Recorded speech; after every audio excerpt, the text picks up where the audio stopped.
진짜 쿠팡은 피도 눈물도 없어 보여요. 일용직 노동자가 네. 얼마나 불안정합니까 삶이. 그렇죠. 그런데 그들한테 퇴직금 안 주려고 자체적으로 변경을 해가지고 퇴직금 지급을 안 한 거야. 저 검사들은 모든 국민에 대해서 모든 범죄에 대해서 검사 끝날 때까지 언제나 수사 권한, 기소 권한을 특별하게 행사하겠다는 거예요. 네. 그래서 검찰 개혁을 한다는 거예요. 조희대 대법원장뿐만 아니라 전임 대법원장 그리고 현재 대법관들의 관용차 운행 일지는 따로 관리하지 않고 있다. 아이씨 말이 되는 사이다. 자 그러면 윤석열이 이야기로 시작을 해볼까 하는데요. 이 김계리 변호사 때문에 네. 이 화가 더 많이 납니다. 윤석열이의 인권이 심각하게 침해되고 있다. 그리고 생존 위협받고. 그러니까 나는 이러니까 내가 못 견디는 거예요. 네. 그거 좀 잠깐 말씀 부탁드립니다. 본인의 유튜브 채널에서요. 윤석열이 빠듯한 재판 일정 때문에 제대로 된 식사를 할 수 있는 날은 사실상 주말밖에 없는 지금 상황이다. 그래서 생존이 힘들다고 주장을 했습니다. 그러니까 왜 이런 상황으로 얘기를 했냐면 예를 들어서 7시쯤에 이제 출정 준비를 마치기 위해서 6시에 기상을 한다고 합니다. 그러면 제대로 된 아침 식사도 하지 못한 채 점심 시간에는 뭐 컵라면, 건빵으로 점심을 했다. 뭐 이렇게 주장을 한다는 거고요. 야, 맛있겠다. 구치소 솔직히 맛있지 않나? 맛있어. 굉장히 맛있죠. 네, 저 엄마가 못 먹게 해서 그렇지 맛있어. 구치소 저녁 식사가 오후 4시 반 정도면 종료가 되는데 윤석열이 앞으로 주 4회 진행될 모든 재판에 출정을 하고 여기에 더해서 특검 조사까지 출석을 하게 되면은 안 나오잖아. 제대로 된 식사를 할 수 없다. 그래서 제대로 된 식사는 주말밖에 못 한다. 이거는 인권 침해다. 뭐 이런 주장을 하고 있습니다. 근데 실제로는 뭐 나가지도 않지만 네. 나갔을 때는 보통 재소자보다 더 비싼 거 먹고 그랬잖아요. 네. 그 이제 헌재에 네, 탄핵 도시락. 심판 받으러 갔을 때 도시락 12,000원짜리를 그 5분 정도 걸리는 네. 그 교도관이 또 사다 주더라고요. 그러니까. 예. 그러니까 지금 인권 유린이 아니라 너무 심각한 특혜를 누려서 우리가 분노하고 있지 않습니까? 네. 특히나 그 김현우 서울구치. 구치소장 일 당시 그때 특혜가 너무 심했습니다. 특히 1차 구속 당시에 강희구 부속실장한테 휴대전화도 받고 맞아요. 대통령실 직원 와가지고 국정 지시하고 난리도 아니었지 않습니까? 그런 얘기를 많이 했는데 야 여기서 끝이 아니었습니다. 엄청난 소식이 MBC를 통해서 나왔는데 교도관들 있죠. 교도관들. 네. 교도관들을 24시간 심부름꾼처럼 부렸다라는 이야기가 나왔습니다. 요거 좀 정리 좀 부탁드리겠습니다. 그러니까 일단 김현우 안양교도상이죠. 지금 그때 서울구치소장으로 있을 때 네. 사실상 윤석열에게 24시간 누구든 접견할 수 있도록 허용도 했고요. 그리고 시간의 접견은 물론이고 전담 교도관들 7명을 배치를 했다고 합니다. 그래서 24시간 거의 뭐 수발을 든 게 아니냐라는 의혹까지 제기가 됐는데 이 내용은 어떻게 알려졌냐면 윤석열이 수감 기간 동안 구치소 측에서 교정 보안 직원 7명을 전달해서 심부름꾼과 사동 도우미로 부렸다라는 그런 글을 현직 교도관이 지난 4월에 올립니다. 여기에는 글을 올릴 수 있는 사람이 현직 교도관밖에 없어요. 그러니까 현직 교도관이 올린 글입니다. 그렇습니다. 네, 근데 4월 4일에. 근데 여기 내용을 보면은 좀 충격적인 게 직원들을 3부제로 24시간 동안 윤석열 수발을 들도록 지시한 근거가 무엇이냐. 책임자는 누구인지 조사해서 처벌을 해야 된다. 이렇게 주장을 했고요. 그리고 헌재 윤석열이 출석을 할 때마다 굉장히 말끔했잖아요. 머리도 하고. 예, 그 현직 교도관이 외부 미용사 손질 의혹 그리고 CCTV 없이 4개의 혼거실 여러 명이 쓰는 방을 혼자 사용했다는 의혹 허가받지 않은 차량의 구치소 진입 여부와 같은 이런 윤석열 수감 생활 동안 벌어진 비위 의혹들을 조목조목 지적을 하면서 자체 조사와 책임자 처벌이 이루어지지 않으면 교정당국이 국회 감사에서 온갖 수모를 당하고 예산도 받지 못할 것이다. 이렇게 주장을 했습니다. 그러니까 이 글을 보면은 7가지를 썼는데 7가지 다 심각한 문제고요. 매우 그러니까 뭐 상상할 수 없을 정도로 네. 내가 볼 때는 집보다 더 편했던 것 같아. 맞습니다. 잔소리하는 사람도 없을 테고 네. 너무 편하게 저렇게 생활을 했던 거예요. 그러면 이제 어찌됐든 세상이 바뀌었으니까 이거 제대로 한번 캐야 될 거 아니야. 그렇죠. 제대로 캐려면은 당시에 수용 일지가 있어야 됩니다. 그렇죠. 그런데 네. 52일 동안 거기서 생활했는데 1차 때 그 수용 일지를 작성하지 않았어. 작성을 해야 돼. 반드시 작성을 해야 돼요. 수용 관리 및 개호 업무 등에 관한 지침 잠깐 올려주시겠습니까? 네. 교도관은 주요 업무 처리 내용 및 인계 사항 등을 교정 정보 시스템에 입력해야 한다. 반드시 해야 되거든. 네. 그런데 작성하지 않았어. 왜 작성하지 않았나 봤더니 당시에 경호처에서 엄청나게 압박을 가했다는 거예요. 김성훈이가 대장으로 있을 때. 이거 심각한 게 한두 가지가 아닙니다. 자, 이 이야기는 우리 박은정 의원님이 예전부터 계속 지적했던 문제인데 조금 더 구체화된 겁니다. 이거 어떻게 하실 겁니까? 네, 그래서 이번에 그 제가 윤석열 탄핵법정 나올 때 머리 깔끔하게 손질된 맞아요. 부분부터 시작해서 예. 그 혼거실을 저희는 3개를 차지하고 있다고 파악했었는데 4개라는 게 지금 네, 또 4개를 드러났어요. 네. 그래서 이게 윤석열 몸종도 아닌데 7명이나 교도관이 예. 그 팀을 이뤄가지고 수발을 들었다는 건 충격적이고 네. 이거는 전무후무한 일이거든요. 그래서 김현우 구치소장에 대해서는 국감이 지금 증인으로 저희가 채택을 해놓은 상태이고요. 그리고 김현우에 대해서는 내부 감찰뿐만이 아니라 이것은 직권남용이라든가 아니면 직무유기라든가 이런 죄를 물을 수 있을 것 같습니다. 그래서 수사까지 진행이 돼야 되는 중대한 사안이다. 그렇게 볼 수 있습니다. 그러니까 이 윤석열이가 그 당시에 53일간 있으면서 140회 변호인 접견했잖아요. 네. 근데 휴일에만 52회 그리고 원래 저녁 6시까지인데 그 시간 외로 만난 게 42회 심지어 밤 9시부터 새벽 5시까지 접견. 내가 볼 때 그때 술 먹은 것 같아요. 그때 밤 9시부터 시작이 밤 9시. 그래서요 우리가 최근에 윤석열 보면 살이 쏙 빠졌잖아요. 쏙 빠졌잖아. 네. 교도관 근데 이게 바뀐 다음에. 구치소장 바뀐 다음에 살 빠졌다라는 예. 의심을 할 수밖에 그렇습니다. 없다. 이런 생각이 들고요. 먹는 거 문제에도 엄청난 특권을 누렸습니다만은 저는 사실 제일 의심하는 부분이 이 부분이에요. 강의구 부속실장이 왔을 때 그 사람 핸드폰을 가지고 전화를 했다고 하잖아요. 네. 누구한테 통화했을까? 뭐 조이대한테 전화 한 통 해볼까? 직위원한테 전화 한 통 해볼까? 이러지 않았을까라는 의심이 드는 거고요. 네. 변호인 접견할 때도 혹시나 특혜로 변호인들이 핸드폰을 들고 들어가지 않았을까? 이런 부분들도 저는 의심해봐야 된다고 생각합니다. 실제 우리 영화 중에 프리즌이라는 영화가 있어요. 한석규가 주인공으로 나오는데 네. 뭐 음식 특혜 거기서 권력을 누리는 특혜도 있지만 가장 중요한 것은 내부에서 핸드폰을 쓰더라고요. 맞아요. 핸드폰을 쓰면서 온갖 것들을 다 조정합니다. 그런 일들이 있지 않았을 거라고 우리가 단정할 수 없어요. 그래서 저는 그런 부분에 대해서 한번 의심해봐야 된다고 봐요. 이거는 윤석열이 문제가 아니라 저는 김현우가 매우 심각한 구치소장 문제예요. 문제예요. 아까 막 그 자유롭게 막 변호사 만나고 밤새 변호사 만나고 한 게 김현우가 만든 지침 덕분이었습니다. 지침을 또 지침을 또 만들었던 거야. 지침 잠깐 좀 올려주시겠습니까? 있나요 저기 지침? 수용관리계획서. 수용관리계획서. 예. 네. 저 지침을 보면은요. 예, 지금 보면 여기 접견 시간대 외에 접견 실시 등을 허가한다. 이렇게 되어 만들어 놓은 거야. 윤석열 수용관리 계획서 해가지고. 그렇습니다. 김현우 서울구치소장 때 만든 겁니다. 그렇습니다. 김현우 고발 안 하셨죠? 김현우에 대해서는 이미 1차 고발 및 재고발장까지 들어가 있는 상태이고 지금 재고발장까지. 고발인 조사가 곧 이루어지는 상황인데 네. 오늘 이 사건을 접하면서 수발 네, 수발입니다. 이 부분은 분명히 지시했습니다. 서울구치소 내에서 일어난 일에 대해서는 서울구치소장이 책임이 있습니다. 궁극적인 책임입니다. 김현우. 그 교도관들에게 지시를 했다. 그리고 52일간의 근무 일지를 은폐시켰다. 실은 이거는 직무 집행관의 공무원이라면 교종 공무원이라면 반드시 그 직무 내용을 적게 되어 있습니다. 그렇습니다. 공공기록물 관리법에도 의무라고 되어 있습니다. 이것을 은폐했다면 직무유기, 또 다른 직무유기, 그리고 수발을 시켰기 때문에 그 모든 공무원의 직무 집행은 절차 규정이 있습니다. 그 절차 규정을 저렇게 윤석열에게만 헌법 11조이랑 법 앞의 평등을 위반해서 윤석열에게만 특혜를 줬다. 그러면 절차 규정을 위반한 겁니다. 그러면 직권남용입니다. 추가로 3차 고발 들어갑니다. 3차 고발까지. 감사합니다.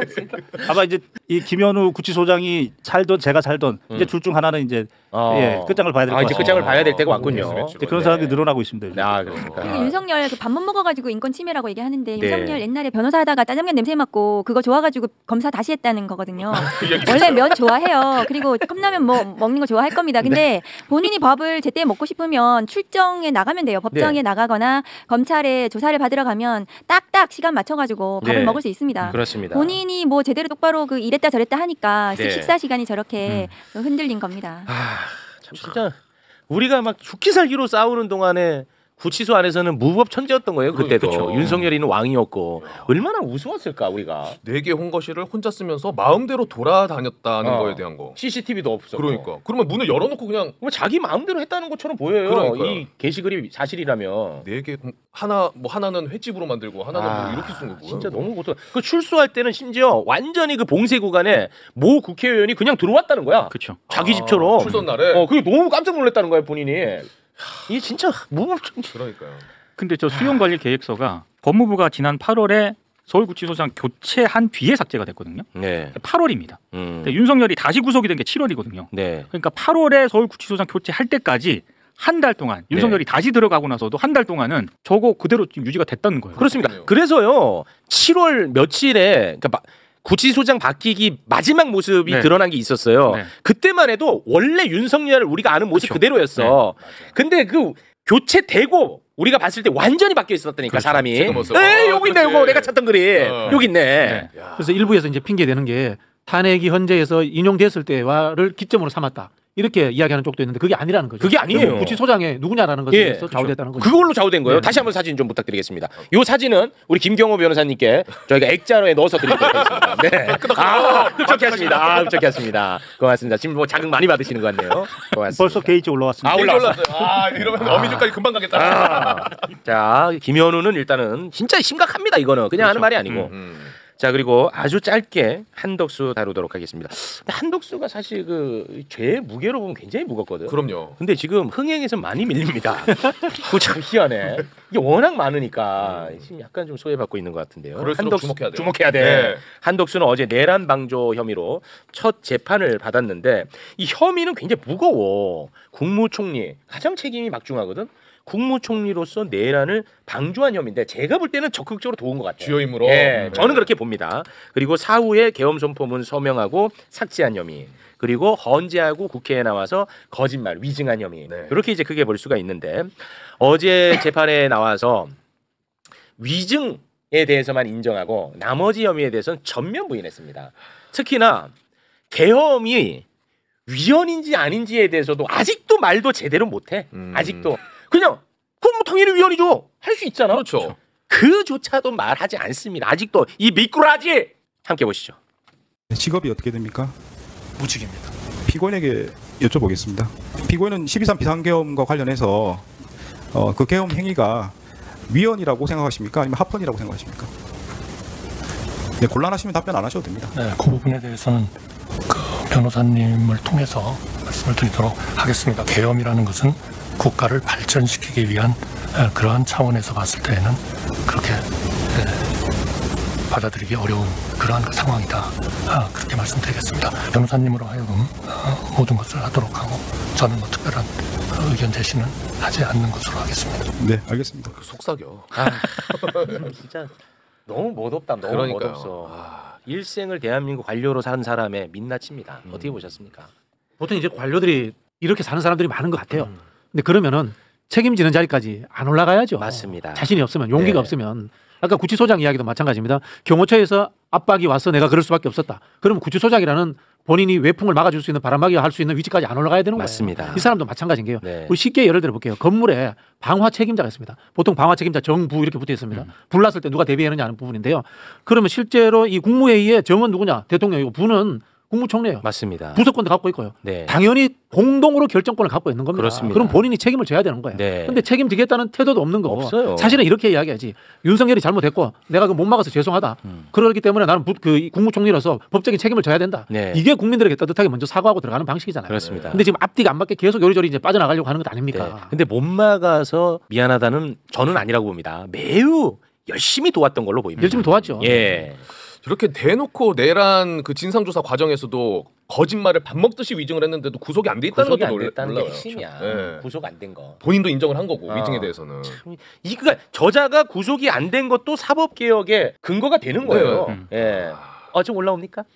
제가 이 한독수에 대해서는 이미 고발을 한 사람이기 때문에 아. 그때는 증거가 지금처럼 CCTV가 나오기 전 단계에서는 방조로 일단 고발을 했는데 그때는 방조. 지금은 명백하게 증거가 나왔고 그렇습니다. 적어도 주요 임무 종사자에 해당한다. 왜 그러냐면 이 사람은 헌법 86조와 89조에 따라 대통령을 보좌하는 사람입니다. 네. 그리고 국정에서 그 대통령 다음에 2인자입니다. 계엄이라는 것은 이 사람의 경험상 그리고 당시에 대한민국의 정보를 수집해 보면 전시도 아니고 사변도 아니고 기타 국가 비상사태가 아니라는 것은 너무나 자명하게 잘 알고 있습니다. 네. 그리고 계엄을 선포하기 위해서는 이런 요건이 필요하다는 것은 너무나 잘 알고 있는 사람입니다. 이런 사람이 지금 국무회의를 소집해서 절차적으로 이 위헌 위법을 뒷받침하려고 했고 사후적으로 서명의 해프닝을 이렇게 일으켰으면서 네. 더 중요한 건 자기는 내란 방조는 인정하지 않지만 위증은 인정한다. 그렇습니다. 위증. 근데 이 위증의 인정, 즉 계엄 문건을 보지 못했다라는 위증. 근데 그 계엄 문건을 같이 이상민하고 논의한 CCTV가 나왔기 때문에 그렇습니다. 오히려 여기서는 고의성을 인정할 때에 위증을 인정한다. 이 부분이 충분히 당시에 내란 관련된 위법성과 심각성을 인지했을 가능성, 오히려 그게 정황 증거가 될 수 있겠다. 그래서 저도 우리 체육 앵커님과 같이 주요 임무 종사자의 공동 정범이다. 단순히 방조범으로 처리해서는 안 된다. 그런 입장입니다. 정말 그 입장 아름답습니다. 네. 그러니까 지금 한덕수에 대해서 내란 특검에서 수사를 추가적으로 하고 있는지 모르겠는데 한예종 폐쇄와 관련해서 그거는 딱 떨어지는 주요 임무 종사라고 맞습니다. 보여지거든요. 예. 그러니까 한덕수가 지금 이제 계엄의 위헌성에 대해서 답변을 제대로 하지 않는 것은 범행에 대한 전면적인 부인이고 저것은 탄핵 법정에 나와서 했던 증언보다 훨씬 더 후퇴한 범행 부인이거든요. 그래서 아마도 저 내란 방조 저 재판에 대해서도 굉장히 중한 실형이 선고될 가능성이 높다. 실형. 저런 태도를 계속 보이는 한 그렇게 보여지고, 그리고 앞으로 그 내란 특검이 공소장 변경을 통해서든 어떻게든 저도 마찬가지로 내란의 주요 임무 종사로 바꿔야 된다. 왜냐하면 한덕수가 저는 윤석열 다음으로는 책임을 져야 된다고 생각하거든요. 맞습니다. 법적으로든 정치적이든 역사적이든 간에 그렇습니다. 한덕수를 제대로 처벌하지 않고는 이 내란에 대한 제대로 된 청산이 이루어지기 어렵다. 맞습니다. 그렇게 생각해요. 네. 한 말씀만 더. 불명히 내란 전담 재판부가 통과가 돼서 6개월 내로 1심이 유죄가 되면 한덕수가 내란과 관련돼서 방조범이 됐던 주요 임무 종사자의 공동 정범이 됐든 하여튼 유죄가 되면 그 다음에 더 무서운 금융치료가 기다리고 있다. 금융치료? 지금 한덕수 그리고 김용현, 이상민에 대한 1차 740명 지금 위자료 청구가 들어갔습니다.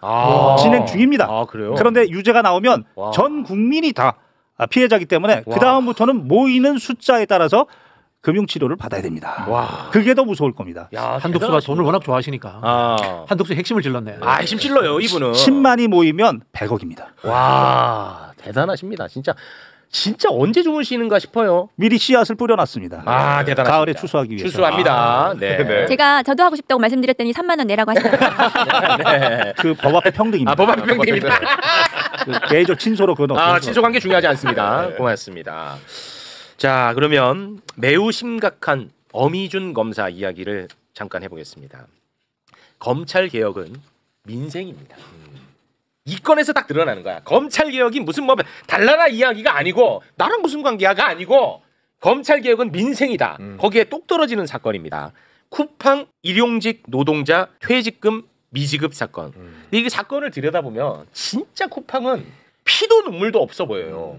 일용직 노동자가 얼마나 불안정합니까 삶이. 그렇죠. 그런데 그들한테 퇴직금 안 주려고 자체적으로 변경을 해가지고 퇴직금 지급을 안 한 거야. 내부 규정을 바꿔갖고 그걸 조금 안 주려고. 그래서 이분들이 고발을 한 건이야. 쿠팡을. 그런데 검찰 어미준이가 이거는 혐의 없다고 덮은 건이야. 쿠팡 편을 들면서 화나고 있는 건지 확인해. 지금 적고 계시죠.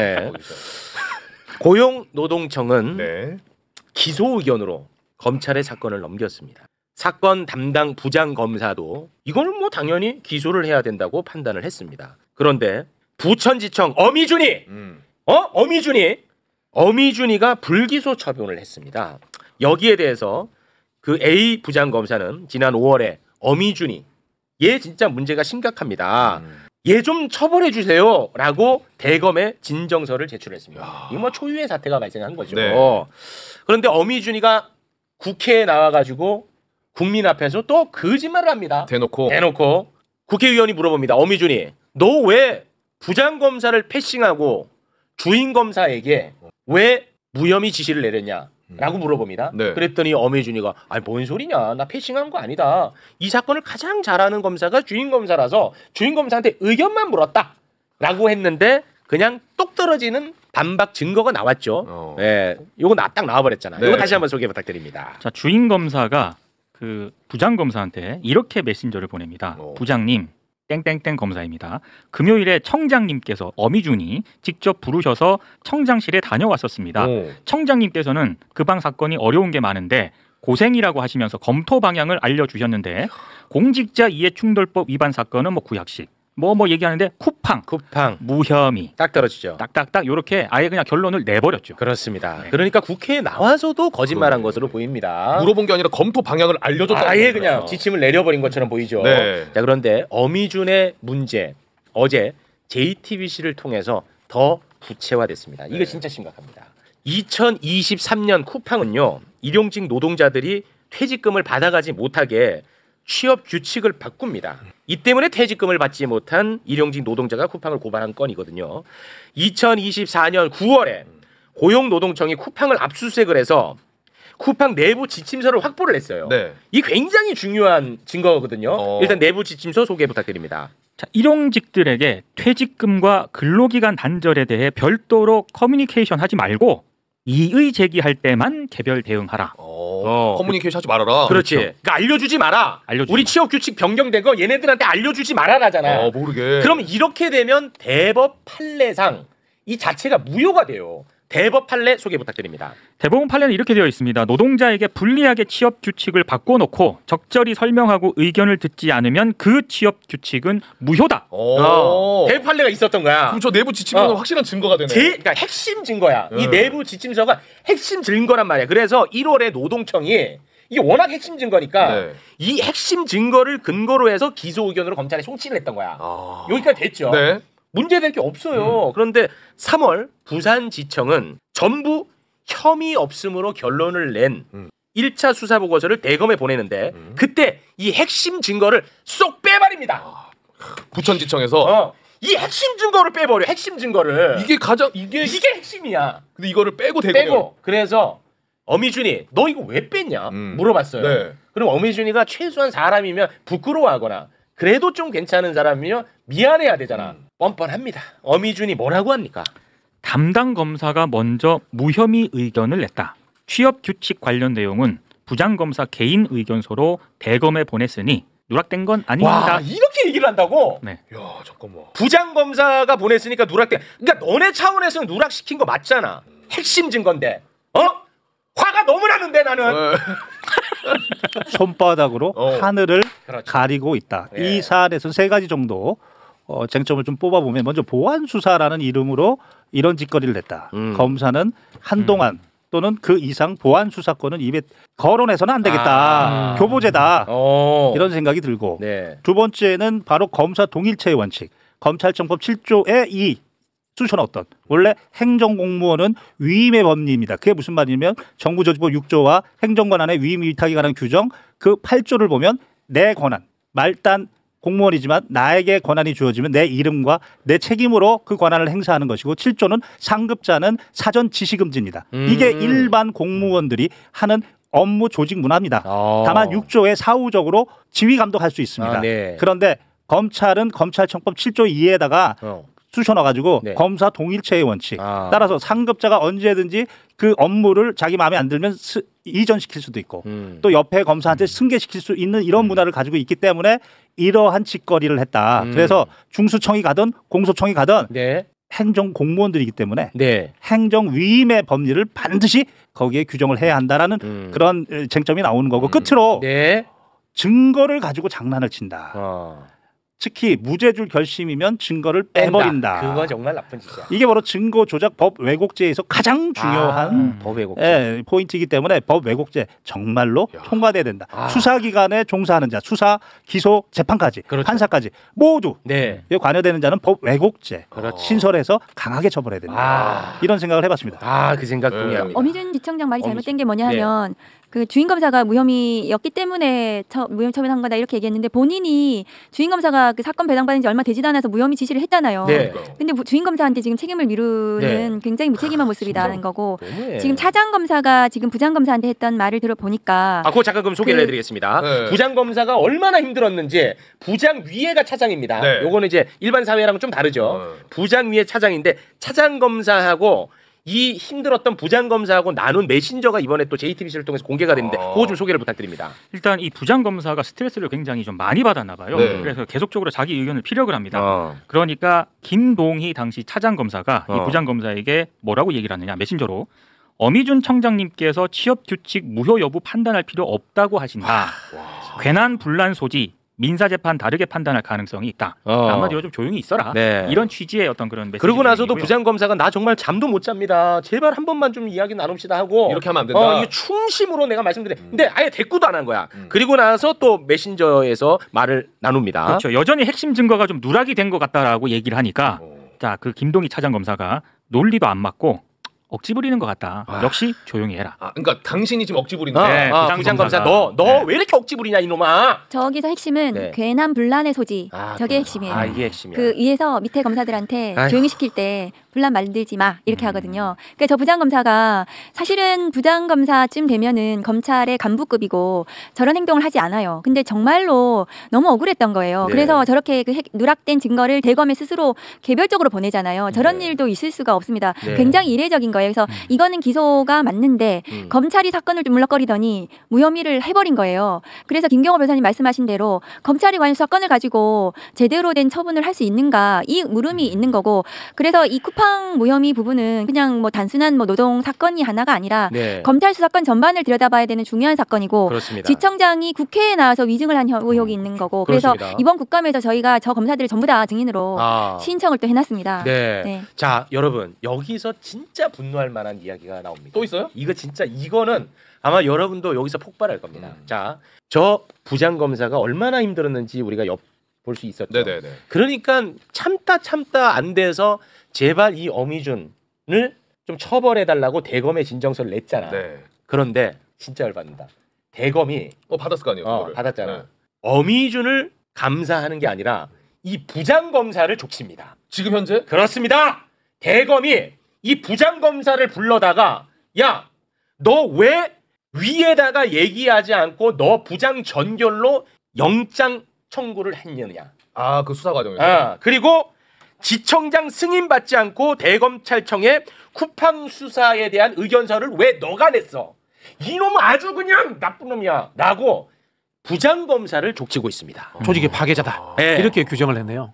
대검에서. 와 이거 너무 분노 포인트 아닙니까? 드디어 폭발했습니다.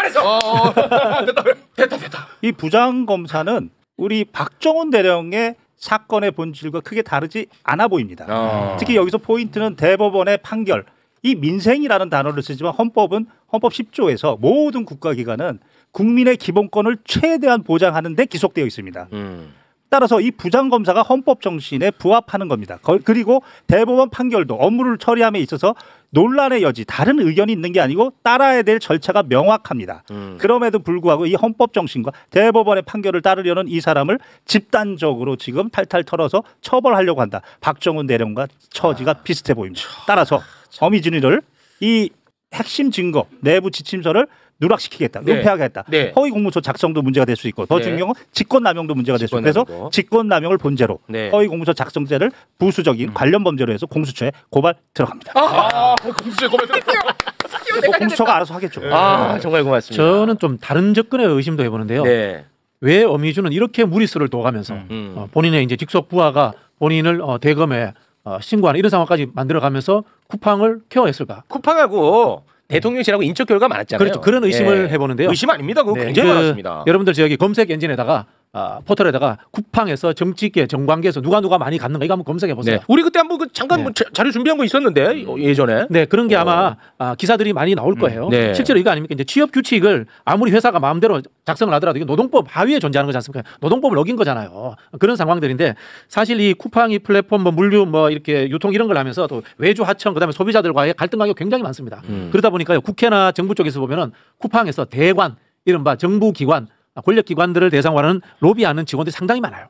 이런 부분들에 대해서도 우리가 한번 눈썰미를 가지고 어미준과 어떤 관계가 있는가 한번 쳐다볼 필요가 있을 것 같아요. 그게 본질이죠 사실은. 쿠팡 사건은 민생 사건이에요. 그러니까요. 노동자의 퇴직금에 관한 사건이고 사회적 약자에 대한 그렇습니다. 사건인데 그런 사건마저도 검찰이 저렇게 아무렇게나 마음대로 할 수 있다는 거예요. 수사권을 가지고요. 그래서 쿠팡 사건을 포함해서 과연 검찰의 사건, 보안수 사건이 그 과연 어떻게 운용되고 있는가 이걸 들여다봐야 되는 사안입니다. 아니 근데 일용직 노동자 퇴직금이 그 얼마 한다고 그거를 안 주려고 그걸 바꾼 거야 쿠팡이. 진짜 나쁘지 않습니까? 그러니까 제가 이거? 지금 검찰개혁, 사법개혁을 이야기하면서 유전무죄, 무전유죄 그런 이 정말 사회적 약자와 가지지 못한 사람들에게 법은 정의롭고 평등한가라는 근본적 질문이 던져지는 거예요. 그렇습니다. 이거 전 국민에게 좀 전달이 돼가지고 전 국민이 같이 좀 싸웠으면 좋겠어요. 이거 이 사안만큼은. 저는 좀 오늘 듣고 너무 속이 답답해지는 게 일용직 노동자분들 입장에서 노동부에서 핵심 증거를 압수를 했고 그거를 가지고 기소 의견으로 검찰에 넘겼고 대법원 판례까지 알고 있는 상황에서 이거는 무조건 됐다 됐어 하는 과정에서 검찰에 의해 이게 좌절되면 와 이거 어떻게 그러니까 나는 어디 기댈 데가 없는 거야. 네. 근데 생각을 해봐. 내가 받아야 될 돈을 못 받아서 소송을 건다는 것 자체가 얼마나 힘든 일인데. 그렇죠. 근데 거기서 또 좌절이 돼. 네. 근데 봤더니 대통령실하고 쿠팡과의 인적 교류가 이렇게 많더라. 이 사진은 바꾸었나요 그때? 바꿨네. 네, 바꿨어. 이렇게 인적 교류가 많더라. 네. 그렇게 되는 겁니다. 자, 그리고 진짜 열받는 이슈 가도록 하겠습니다. 김건희 특검 파견 검사 40명이 입장문을 내고 특검에서 떠나겠다라는 소식 어제 저희가 전해드리지 않았습니까? 그렇죠. 뭐 간단하게 얘기하면 검사는 수사와 기소 다 하면 안 된다며 너네들이. 근데 우리 특검은 지금 수사랑 기소 다 하고 있네. 아우 너무 불편해. 나 지금 너무 불편해. 나 너무 불편하니까 민중기 씨, 당신이 언론에 나가서 검사들은 수사 기소권 다 가져야 된다라고 빨리 얘기해. 야, 안 그러면 나 떠날게. 조롱과 협박이 같이 있는 겁니다. 비꼬고. 예, 제가 말한 게 과장이 아닙니다. 네. 입장문 일부만 좀 소개를 부탁드립니다. 최근 수사 기소 분리라는 명분하에 정부조직법이 개정이 돼서 검찰청이 해체가 되고 검사의 중대범죄에 대한 직접 수사 기능이 상실됐고 수사 검사의 공소 유지 금지 등이 시행되고 있는 상황에서 이와 모순되게 파견 검사들이 직접 수사, 기소, 공소 유지가 결합된 특검 업무를 계속 담당하는 게 과연 옳은 것인지 혼란스럽다라고 얘기를 하면서 민중기 특별검사가 직접 특검 검사의 직접 수사, 기소, 공소유지 필요성에 대한 의견을 공식적으로 표명해 주실 것을 요청을 드린다. 현재 진행 중인 사건들을 조속히 마무리한 후 일선으로 복귀해 민생사건 미제 처리에 동참할 수 있도록 복귀를 요청드린다. 이게 40명의 공식 입장문입니다. 내가 아까 그 축약한 거 댓글에서 야 오바하지 마라. 막 댓글 막 올라오더라고. 네. 이 오바 아니지 않나요? 똑같이 제가 설명해. 그러니까요. 이거는 정말 화가 났는데 우리 얼음공주 박은정 의원이 국회에서 이것과 관련해서 또 경고를 날렸거든요. 혼쭐 냈습니다. 네, 짧게 영상 만나보겠습니다. 성명서를 발표한 검사들한테 경고합니다. 특검은 제한된 기간에 제한된 범죄에 대해서 제한된 대상을 상대로 특별하게 수사 권한과 기소 권한을 행사합니다. 그러나 검찰은 모든 국민들에 대해서 모든 범죄에 대해서 언제나 수사권과 기소권을 행사하겠다는 겁니다. 그것이 문제가 되어서 내란 정권을 만들었잖아요. 저런 집단 행동에 대해서는 법사위 차원에서 저는 강력한 조치가 필요하다고 생각합니다. 네. 이거 진짜 저는 최근 들어온 뉴스 중에 저는 이게 제일 열받았어요. 국가공무원법 57조. 그렇지. 거기는 복종이라는 단어를 조금 그래요? 예. 민주사회에서 복종이라는 단어가 그러니까 있어요? 조금 선뜻 이렇게 좀 반감이 가는 단어이지만 조금 거치네. 복종 의무라고 있습니다. 그래요? 이 복종 의무의 의미가 뭐냐면 국민주권주의, 민주주의에 따라서 그래서 국회를 통해서 적법한 절차에 따라서 특검법이 발효가 됐고 그것에 따라서 적법한 직무상의 명령에 대해서는 복종 의무가 있다는 겁니다. 지금 이 검사들이 이야기하고 있는 특검법 절차적으로 문제 없습니다. 없어요. 민주주의의 원리에 따라서 다수결에 의해서 통과가 된 겁니다. 네. 그리고 그 특검법의 내용에 따라서 수사도 하고 기소도 하라고 직무상의 어떤 명령입니다. 직무상에 따라서 복종해야 됩니다. 여기에 대해서 지금 거부를 하겠다. 그러면 국가공무원법 57조 복종 의무 위반이고 또 하나는 국가공무원법 66조를 보면 집단행위 금지입니다. 이거 집단행위 있어요. 그렇죠. 그 공무원은 자신의 의견을 개진할 수는 있습니다. 그런데 지금 대한민국에서 이제까지 수건이었습니다. 78년 동안 검찰청 폐지. 정부 정책에 대해서 대놓고 비판하고 있으면서 자신들이 지금 수행하고 있는 사건에 대해서 저해가 될 수 있는 위험을 알면서도 이렇게 집단으로 행동하고 있습니다. 그러면 집단행위 금지 66조 위반입니다. 66조. 명백한 징계 사유입니다. 김현우에 대한 조치도 그렇지만 이 검사들에 대한 조치도 대한민국의 법치주의를 가장 수호하기 위해서 대통령의 측근 참모인 법무부 장관은 이 사태를 중요하게 중시 여기고 반드시 행동으로 조치해야 됩니다. 여기서 만약에 계속 침묵하고 있다면 우리 민주시민들은 가만히 있지 않을 겁니다. 굉장히 엄중한 사태군요. 박수가 나옵니다. 박수 나옵니까? 저도 저 이야기를 하고 싶었고요. 뭐 예를 들면 이런 거 아닙니까? 제가 여기 평론가로 나왔는데 나 평론 말고 취재도 다 하고 싶어. 최욱 사장님 어떡할 거야? 옆에 이제 우리 민동기 기자까지 꼬셔가지고 이야기했다. 그럼 우리 최욱 사장님이 여기 출연하고 싶은 사람 천지 빼깔이야 나가 잘라버리면 되는 거잖아요. 이 회사 규정에 의해 가지고 네. 그런 거 아니겠습니까? 그거보다 더한 거지 이거. 더한 겁니다. 저는 저게 검찰 개혁에 저항하는 거거든요. 그렇죠. 네. 그러니까 지금 이 특검이 왜 출범하게 됐는가를 살펴보면 검찰이 수사를 안 해가지고 그렇죠. 그래서 특검이 지금 그 만들어진 거잖아요. 이게 부끄러움에서 시작해야 그러니까 자기들이 돼. 수사를 안 해가지고 그럼. 그나마 특검이 만들어져서 거기서 좀 수사를 하라는 건데. 그렇습니다. 그 특검이라는 건 뭐냐면 지금 보수 언론도 계속 그걸 공격하던데 특별 검사는 제한된 범죄, 그다음에 제한된 대상, 제한된 기간 150일밖에 안 돼요. 그 기간 동안 특별하게 수사 기소 권한을 행사하라는 건데 네. 저 검사들은 모든 국민에 대해서 모든 범죄에 대해서 검사 끝날 때까지 언제나 수사 권한, 기소 권한을 특별하게 행사하겠다는 거예요. 네. 그래서 검찰 개혁을 한다는 겁니다. 지금 검찰청은 모든 검사가 다 특별 검사예요. 모든 검사가. 네. 그런 특별 검사를 우리가 왜 권한을 남용하게까지 만들어줘야 됩니까? 네. 그런데 그런 국면인데도 불구하고 특검에 나가 있는 검사들이 저것은 집단 항명입니다. 네. 과거에 세월호 시국 선언했던 교사들에 대해서 자기들이 다 기소하고 처벌했어요. 그런데 본인은 저 검사들이 왜 저렇게 하냐면 본인들은 절대로 기소되지 않아요. 그렇지. 저렇게 해도요. 왜냐하면 기소 권한이 자기들만 있거든요. 그래서 공수처의 기소 권한을 검사들의 모든 범죄에 대해서 줘야 된다는 것이 그래서 나오는 겁니다. 한 번도 자기들에 대해서는 기소되지 않는 그런 자신감 때문에 저 특검을 상대로 저렇게 입장문을 내는 겁니다. 저 입장문이 검찰 개혁에 저항하는 지금 전체적인 흐름 중에 하나라고 보시면 됩니다. 그렇습니다. 저게 특검에 나가 있는 검사들만 저런 게 아니고 노만석 대검 차장이 도어 스태핑하고 있잖아요. 맞습니다. 그리고 이프로스의 검사들이 글 올리면서 어떤 검사장이 권한쟁의 심판 청구하라고 막 이러고 있고 그러니까 그런 여러 가지 준동 중에 하나라고 보시면 됩니다. 저것은 빨리 진압을 해야 돼요. 그렇습니다. 안 그러면은 다른 특검에 나가 있는 검사들한테도 영향을 주고 전체 검사들한테 영향을 주면서 검찰개혁 국면이 굉장히 흔들릴 수 있다. 그래서 제가 국회에서 좀 세게 말씀을 좀 드렸고요. 그래서 검찰개혁 입법이 지금 연내에는 저는 만들어져야 된다. 왜냐하면 저 검사들의 준동에 대해서 언제 무슨 일이 벌어질지가 몰라요. 좀 불안하긴 합니다. 불안한 상태입니다. 그래서 빨리 그 후속 입법, 그러니까 정부조직법이 지금 통과가 됐고 공소청과 중수청법과 그의 이제 수사절차법, 검사의 보안사건 폐지를 포함한 여러 가지 개혁 입법들이 후속 절차가 연내에는 빨리 만들어져야지 그 검찰 개혁이 빨리 추진이 될 것이다. 그런 말씀 좀 드려요. 아니 근데 이 검사들의 집단 항명으로 볼 수밖에 없잖아요. 그렇죠. 그러니까 비판 안 할 수가 없잖아요. 그런데 지금 중도를 표방하는 점잖은 넥타이맨 논객들이 뭐라고 이야기를 하냐. 이 검사들을 향한 비판을 하는 사람들을 보고 감정적이라고 얘기를 해. 이 집단 항명한 검사들한테 비판하는 사람들을 아유 얘네들은 너무 감정적이야. 아니 이 검사들을 잘 달래서 특검 수사를 하게 해야지 이렇게 감정이 앞서고 이러면 어떡하냐고 자기들만 점잖은 것처럼 얘기해요. 근데 나는 그 사람들한테 이렇게 한번 물어보고 싶어. 예를 들어서 산불이 났습니다. 그래서 재난본부가 만들어지고 소방관이 거기 파견 갔다고 쳐. 근데 산불을 막 끄고 있는데 국회에서 소방관에 대한 임무가 좀 축소되는 법안을 통과시켰어.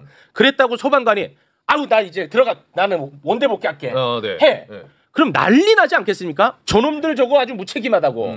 그때 아마 단 한 사람도 아유 좀 잘 달래서 불 끄게라고 할 사람이 있을까요? 아니 징계해야죠. 징계 당연히 해야 되고 다 징계하라고 얘기할 거야. 근데 매번 검사에 대해서만 이거를 인정을 해줘요. 그 점잖은 중도를 표방하는 넥타이맨 농객들.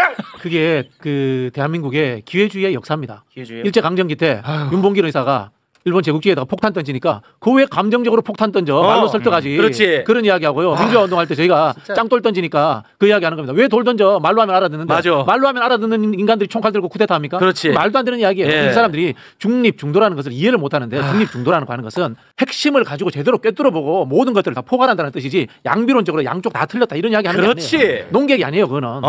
근데 그런 분들이 대한민국 미디어에서는 굉장히 점잖고 합리적인 사람들로 대우받습니다. 저도 넥타이를 맸습니다. 저는 감정적이 아니고 법률적으로 국가공무원법 57조와 66조에 따라서 징계를 요구하는 겁니다. 따라서 이 검사들에 대해서 정성호 법무부 장관에게 징계 의뢰 촉구 신문고 지금 정상적으로 지금 작동이 안 되고 있다는데 서면으로 우편으로 요청할 예정입니다.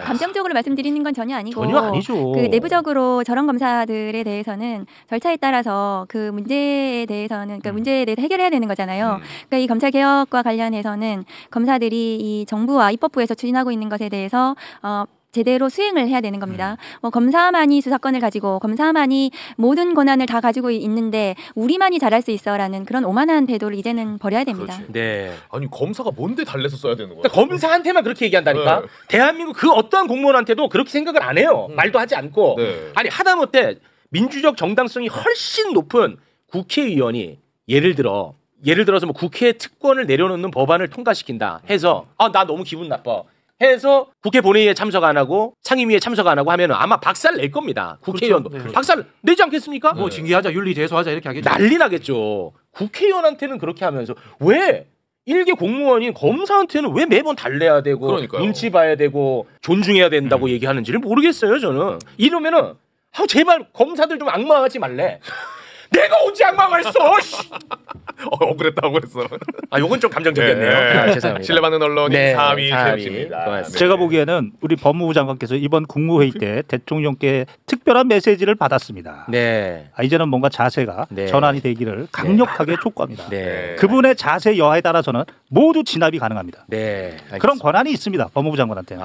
알겠습니다. 저희가 이제 그 사법부 이슈로 넘어가야 되는데 이제 두 분이 이제 검찰 이슈 관련해서 모셨던 건데 요거 짧게 하나만 좀 여쭤볼게요. 그 조의대 있지 않습니까?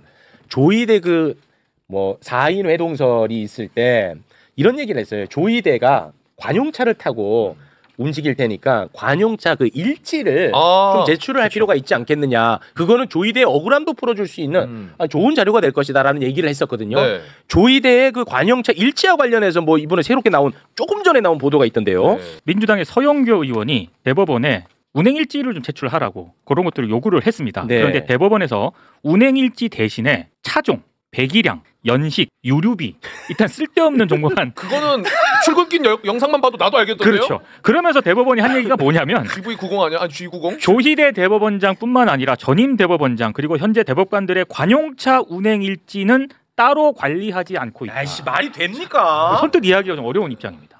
야 이거는 이 말 됩니까?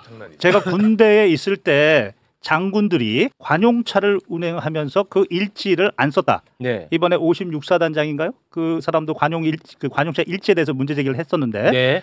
결국 보직해임 당했죠. 관용차 일지를 안 썼다. 이것은 주유비하고 연결되는 것이고 세금과 연결되는 세금. 근거입니다. 반드시 필수적으로 작성을 해야 됩니다. 그런 지휘관은 징계의 대상이었습니다. 그런데 법을 다루는 최고의 기관인 대법원에서 대법원장과 뭐 대법관들이 국민의 세금을 얼마나 하찮게 받으면 그 필수적인 작성 내용까지도 그 규정 위에 있다 이렇게 생각한다. 이 부분 저는 이게 더 화가 납니다.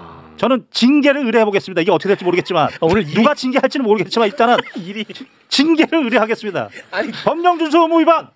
아니 근데 조의대를 누가 징계하는데? 아니 조의대를 누가 징계하는데? 막 하지 마시고요. 조의대 누가 이번 기회에 만들어야죠. 만들어야 돼. 그분은 그러면 그래요. 징계의 대상이 아닌가요? 맞죠. 모든 공무원은 네. 법령 위반하면 징계 대상이죠. 맞습니다. 이번 기회에 만들어야죠. 죄송합니다. 아니, 근데 일단 이해가 안 이제 가는데요. 저희가 이제 저희 방에서도 그 요청을 했는데 네. 지금 저렇게 그 답변하는 거예요. 네. 그러니까 그리고 한덕수에 대해서도 저희가 요청했습니다. 뭐 그 어떤 두 사람의 동선을 확인하기 위해서. 네네네. 그런데 저렇게 이제 답변하는 걸 보고 이번 법사위에서는 그러면 우리가 대법원에 한번 가겠다. 가가지고 그 뭐 운행 차량 운행부터 시작해가지고 대법원장 대법관들의 그 사무실이 뭐 75평이라니까 그것도 보고 대법관들 늘려야 되는데 그게 얼마나 그게 더 필요한지 예산이 얼마나 더 필요한지 그다음에 로그 기록도 기록을 검토했다니까 보고 그래서 저희가 현장 국감을 가는 것으로 네. 그렇게 법사위에서 어제 결정을 했습니다. 근데 진짜 너무 화가 많이 나네요. 근데 실제로 대법원장을 비롯해서 대법관들은 관행차 운행일지를 안 써도 되는 겁니다. 말이 안 돼. 이해가 안 가. 그거는 말이 안 돼. 조선의 왕들도 다 일기를 씁니다. 이건 말이 안 돼. 이해가 안 왜냐하면 이건 가는데. 세금으로 운행이 되기 때문에 그렇죠. 말이 안 돼. 네. 말이 안 돼. 일기를 안 쓴다는 것은 야만 비문명이다 이런 뜻이에요. 아. 우리 이제 문명이라는 게 기록을 남긴다, 글로서 남긴다 이런 뜻이거든요. 네. 일기를 안 쓰, 그런 야만적인 분들이 말이 안 높은 돼. 자리까지 올라갔지. 아니 그 군대 갔다 오셨으니까 네. 그 차량 일지 다 떨어진 그 트럭 하나도 차량 일지 다 쓰잖아. 맞아. 트럭 나갈 때도 운전병이 몇 시에 출발해서 오늘 코스는 어디여서 다시 들어온 시간이 몇 시인지까지 다 남겨. 그거 안 남기면은 예. 그 운송관 그 수송관인가 그 하여튼 간부한테 박살납니다. 박살 그거. 납니다. 진짜로. 박살 자, 납니다. 그러면 드는 의문이 뭐냐면 법원장은 그러면 관용일지 그 기록을 쓰느냐 안 쓰느냐? 법원장들 법원장들 어. 씁니다. 어. 그러면 규정이 있어야 될 겁니다. 어디까지는 쓰고 어디까지는 쓰지 말라는 규정이 있어야 돼. 그런 규정이 있을 수가 없는 겁니다. 제가 한번 대법원 그 내규나 예규 한번 찾아보겠습니다. 만약에 이것도 궁금하네요. 역대 대법원장들은 그런 운행일지를 썼는가? 아니 근데 이번에 낸 거는 역대도 없었다는 거야. 근데 만약에 방금 말씀하신 것처럼 그렇게 대법관들의 운전 독립을 위해 대법관들의 운전 독립을 위해 차량 일지를 쓰지 않는다라는 규정이 있어야 돼요. 규정이 있다. 그러면은 인정. 그렇죠. 운전 독립. 너네 독립 좋아하잖아. 독립. 운전 독립. 아니 왜 대법원만 그게 없습니까? 이것도 말이 안 고쳐야지. 돼. 그러니까 말이 되지 않습니다. 뭐 무슨 별나라 가서 대법관 할 것도 아니고 대한민국 국민이 국회에서 지금 그 부분에 대해서 답변을 요구하는 건데 관리도 하지 않고 저 어디에 다니는지도 알 수 없는 그런 공직자를 우리가 두고 봐야 됩니까? 말이 되지 않습니다. 그러니까 그거 운행일지를 적는 게 군대에서도 어쨌든 기름을 넣어야 하잖아요. 그렇습니다. 그런데 기름을 얘는 차를 안 쓴 기록인데 왜 기름을 또 넣어? 그렇지. 이게 횡령으로 된 그렇죠. 맞습니다. 정확합니다. 이게 세금이니까 어쨌든. 맞습니다. 네. 아 이렇게 문제가 많은데 조이대에 대해서 의심하면은 그 자체가 너무 감정적이래. 넥타이 맨 넥타이 맨 사람들이 너무 편향적이래. 맞냐? 저는 넥타이를 맸지만 조이대 그분을 벌써 3번이나 고발했습니다. 대단히 훌륭하십니다. 조이대 대법원장님 존중하고요. 대법원 존중합니다. 그러나 지난 5월 1일 사법 쿠데타에 대해서는 국민 앞에 제대로 해명해 주시기 바란다. 네. 저는 그렇게 생각해요. 고맙습니다. 두 분과는 여기서 인사 나누고 저희는 계속해서 사법부 치러 가도록 하겠습니다. 두 분 대단히 고맙습니다. 네, 감사합니다. 감사합니다. 자, 사법부 저희 존중합니다. 네. 그리고 사법부가 제대로 서야 대한민국이 제대로 설 수 있기 때문에 이 관련한 이슈를 저희가 다룰 수밖에 없다는 겁니다. 네. 자, 지금부터는요. 지귀연 룸살롱 접대 의혹에 대한 이야기를 나눠볼까 하는데요. 대법원은 4개월 동안 이 룸살롱 의혹과 관련해서 끙끙 앓다가 어제였죠. 네. 공수처 수사 결과를 보고 징계 수위를 결정하겠다고 징계 수위 결정 보류를 했습니다. 그러면서 대법 자체 조사 결과에 대해서는 내어놓았어요. 네. 근데 자체 조사 결과를 봤더니 그냥 직위원 일방적인 주장이야. 그렇죠. 직위원 얘기만 듣고 쓴 거죠. 네. 그래서 과연 그 주장이 타당한가에 대한 이야기를 나눠볼까 합니다. 직위원 룸살롱 사진 잠깐 올려주시겠습니까? 직위원. 자, 이 사진 정말 많이 봤어. 최초로 제보를 받아서 이 사건과 관련해 세상에 알린 두 분을 저희가 모셨습니다. 제보를 받은 한 분, 그리고 그 제보를 국회에서 폭로한 한 분을 저희가 모셨습니다. 먼저 제보를 받은 분입니다. 정의찬 민주당 원내대표실 정무실장님 박수로 맞이합니다. 네. 용기 내어 주셔서 고맙습니다. 네. 자, 그리고 이 제보를 국회에서 폭로한 국회의원이 있었으니 그분은 문재인 대통령. 박수로 맞이합니다. 안녕하십니까, 김기표입니다. 방금 오기 전에 넥타이를 풀어야 하나? 아니야. 그냥 내고 왔습니다. 용서해 주십시오. 네. 넥타이에 이게 부끄럽지 않으면 됩니다. 네. 이 직위원 얘기에 앞서서 우리 의원님, 제가 뭐 나오실 때마다 계속 검사님이라고 솔직히 조금 놀리기도 하고 그랬는데 저는 이번에 그 관봉권 띠지 관련해 가지고 와 진짜 야 이 검사는 좀 의지만 있으면 좀 다르긴 다른가 하는 감탄을 좀 했습니다. 아주 그냥 폐부 막 찔러버리시던데요. 그러니까요. 질문이 너무 훌륭했습니다. 전반적으로 모순되는 점이 보여서 그 부분은 이제 바로 들어가면은 답을 안 하니까 외곽에서부터 하겠죠. 야, 그 진짜 그 뭔가 기법이 있나 봐요. 네. 저 진짜 너무 통쾌했습니다. 예, 감사합니다. 네, 너무 고맙습니다. 밥을 먹은 거네요, 그러면. 근데 거기 나오는 그 검사들의 행태와 태도, 거기에 나왔던 검사들은 문제가 있어서 나온 거거든요. 네. 뭘 잘해서 나온 것도 아니고 검사이기 때문에 나온 것도 아니에요. 검사 중에 문제가 있는 사람들을 불렀던 건데 그렇게 뻔뻔하고 고압적이고 나는 정말 많이 놀랐습니다, 검사님. 이번에 그 이제 전 국민들에게 이제 생중계된 것이 검사들이 평소에 어떻게 사람을 대하고 어떻게 자기 주장을 하는지가 이렇게 민낯으로 보여졌지 않습니까? 그러니까 자기 아니면은 옳은 게 없다 이런 식으로 얘기하고 그런 것을 보면서 이게 뭐 저기 그전에 관봉권 띠지 수사관들 할 때도 느꼈지만 이제 검사들 또 태도를 보면서 뭐 보안 수사권이나 다른 것은 뭐 더 이상 논의 여지가 없겠구나 이런 생각을 하게 됐습니다. 그렇습니다. 자, 그럼 직위원으로 돌아가서 이야기를 나눠보겠습니다. 직위원 룸살롱 접대 의혹. 대검 자체 조사 결과에 대해서는 이번에 발표를 했거든요. 네. 아주 간단합니다. 사진 다시 좀 올려주시면 이 사진은 2023년 8월 9일에 찍은 거다. 그리고 나머지 두 사람은 아는 후배 변호사다. 그리고 사건과 관련 없는 변호사다. 1년에 한 번 만나는 사이다. 2023년 8월 저 때 마지막으로 만나고 만난 적 없다. 저 당시에도 1차는 나 지기현이가 계산하고 2차 룸살롱은 나는 먼저 집에 와가지고 뭐 저 변호사들이 계산했는지 나는 잘 모른다. 요겁니다. 네. 간단하게 얘기하면 저 대검의 결과 발표를 보고 정말 참고 기다리던 제보를 받았던 정의찬 정무실장님이 너무 화가 나서 어제 기자회견을 했습니다. 발표 이후에. 네, 실장님 맞죠? 네. 화가 나서 참다가 기자회견했던 거 맞죠? 네, 그렇습니다. 네, 그 전까지 그러면 함구했던 이유가 뭡니까? 일단은 제보해준 제보자를 보호해주기 위해서 지금까지 침묵을 했던 것이고요. 또 하나는 대법원의 윤리감찰 결과를 지켜봤던 것이고. 그런데 어제 최종적으로 외부감사위원을 통해서 그게 이제 형식적인 윤리감찰로 마무리였던 것이고. 네. 그래서 이것은 사실과 다르다라는 마음가짐을 가지고 네. 어제 기자회견했습니다. 자, 그럼 그 기자회견 일부만 저희가 또 추려봤거든요. 함께 보겠습니다. 윤석열이 삭발된 3월 8일 새벽 평소 알고 지내던 제보자로부터 지기현의 룸살롱 접대 사진을 처음 제보받았을 당시에는 국회의장실 정무기획 비서관으로 근무하였습니다. 제보자는 1년에 한 번이 아니라 지난 수년간 본인이 직접 20여 차례 룸살롱 접대를 했다고 말했습니다. 1차에서 식사와 술을 마시는 사이 수준을 넘어 회원제로 운영되는 수백만 원대의 비용이 드는 룸살롱 접대임을 분명히 말했습니다. 지기현과 해당 룸살롱인 그레이스에서 최소 7회 갔으며 그 외에도 10여 차례 이상을 현재는 폐업한 다른 룸살롱에 갔음을 말하는 것입니다. 비용은 늘 제보자 본인이 지불했으며 지기현과 함께 수차례 골프도 쳤음을 저에게 말해왔습니다. 저는 2025년 9월 10일과 9월 19일 2회 참고인 신분으로 공수처 조사를 받았습니다. 이 자리에서 공수처 검사는 대법원의 윤리감찰 결과를 3차례 요구했으나 대법원이 답변을 주지 않고 있어 수사에 난항을 겪고 있다고 말했습니다. 지기현 관련된 사건의 참고인 조사 등 실질 조사는 본인이 처음이라고 말했습니다. 결국 제 식구 감싸기였습니다. 아니 대검이 공수처 수사 결과 보고 징계 수위를 결정한다고 해놓고 공수처에 수사 협조도 하지 않았다 대검이 주장에 의하면 그렇다면 야 대법이 야 이게 만약에 사실은 진짜 열받는 포인트긴 한데 네. 우리 실장님의 주장을 간단하게 정리를 하자면 20여 차례 접대를 받았고 지기현이 수백만 원이 들어가는 룸살롱이었다. 회원제고 계산은 다 변호사들이 했다. 뭐 이런 건데요.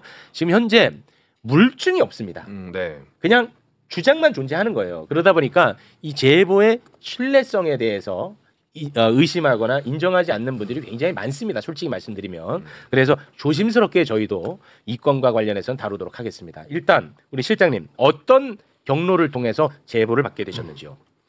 그래서 이제 일단 그 제보를 받는 경위를 말씀드리기 앞서서 제가 봤을 땐 지금 이번 사건의 핵심은 지기현이 실질적으로 술 접대를 받았는지 받았지 않았는지, 그래서 지기현이 실질적으로 그런 판사로서 자격이 있는지 없는지 여기 필요한 것 같고, 이런 판사가 내란 재판을 하고 있다고 하는데 네. 아직도 대법원에서는 내란 재판부를 교체하지 않고 있는 상황이고, 맞습니다. 또한 공수처에서 그래서 하루빨리 신속하고 정확하게 수사를 해야지만이 네. 이 진실이 규명된다라고 네. 생각을 하고요. 그게 본질입니다. 방금 말씀하신 게. 네. 그래서 이제 지난 3월 7일 날 윤석열이 구속 취소된 그날이죠. 그 다음 날 새벽에 3월 8일 새벽 1시경에 제보자로부터 제가 사진을 받게 됐습니다. 처음에는 무슨 사진인지 몰랐어요. 아, 사진이 뭘 의미하는지를 몰랐다. 처음에 왜 새벽에 다음 날 아침에 봤으니까. 그래서 4월 29일 날 그때는 제가 국회의장 정무기획 비서관으로 있어서 공직에 있는 신분이라서 이것을 말하지 않았던 것이고, 네. 4월 29일 날은 제가 사인 신분이었습니다. 네. 그래서 이제 여의도 모처에서 그 제보자를 만나서 만나셔서 만나서 실질적으로 지기현과의 이제 그 제보자의 관계를 알게 되었고, 네. 그 자리에서 이제 제보자와 지기현이 그동안 있었던 뭐 아까 말씀드렸던 20여 차례 그리고 7번 정도의 사진에 나왔었던 그 현장에 갔었던 얘기들을 쭉 들었던 것입니다. 네. 이건 답 안 하셔도 됩니다. 제가 질문은 하는데요. 혹시 뭐 조금 불편하거나 보호가 필요한 부분이 있으면 답 안 하셔도 괜찮습니다. 그 제보자라는 분이 사진 속에 등장하는 인물입니까? 상상에 맡기겠습니다. 우리가 이번 그 대법의 발표를 보니까 웨이터가 사진을 찍어줬다고 했거든요. 네. 사진을 그러면 누가 찍은 것으로 제보를 받으셨습니까?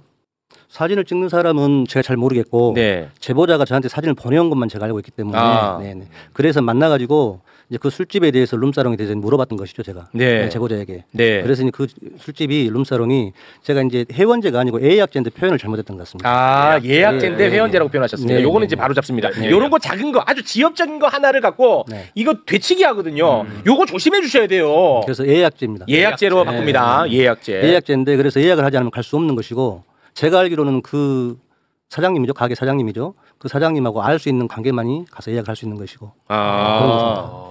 그러면은 자, 제 질문은 다 답 안 하셔도 됩니다. 네네네. 그러면 그 제보를 해주셨던 분과 지금 실장님과의 관계는 어떤 상황입니까?